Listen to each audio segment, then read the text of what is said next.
நிதியை அதிகரிக்கும் பொறுப்புள்ள தைரியமான ரயில்வே பட்ஜெட் என தமிழக முதல்வர் ஜெயலலிதா பாராட்டு தெரிவித்துள்ளார். ரயில்வே பட்ஜெட் குறித்து அறிக்கை வெளியிட்டுள்ள தமிழக முதல்வர் ஜெயலலிதா, நிதியை அதிகரிக்கும் பொறுப்புள்ள தைரியமான ரயில்வே பட்ஜெட் இது என தெரிவித்துள்ளார்.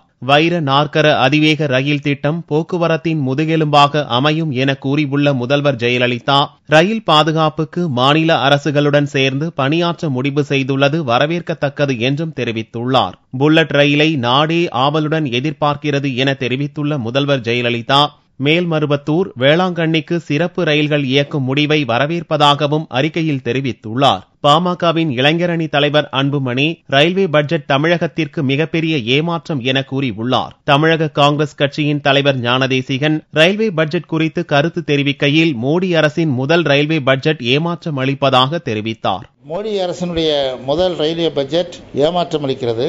இந்தியாவினுடைய ரயில்வே அமைச்சராக சதானந்த கவுடா தன்னை கருதாமல் கர்நாடகாவினுடைய ரயில்வே அமைச்சர் போல பெங்களூர், மைசூர் போன்ற பகுதிகளுக்கு அவருடைய திட்டங்கள் சிலவற்றை அறிவித்திருக்கிறார். மும்பையை மையப்படுத்தியும் சில திட்டங்கள் அறிவிக்கப்பட்டிருக்கிறது. ஏனென்றால் மும்பை, மகாராஷ்டிராவில் சட்டமன்ற தேர்தல் இன்னும் 3 மாதத்தில் வர இருக்கிறது. தமிழகத்திற்கு மட்டுமல்ல, பொதுவாகவே இந்தியாவை எல்லாவற்றுக்குமே அது ஒரு ஏமாற்றம் அளிக்கிற பட்ஜெட். ரயில்வே பட்ஜெட் குறித்து அறிக்கை வெளியிட்டுள்ள தேமுதிக தலைவர் விஜயகாந்த், ரயில்வே பட்ஜெட் வரவேற்கும் வகையில் உள்ளதாக தெரிவித்தார்.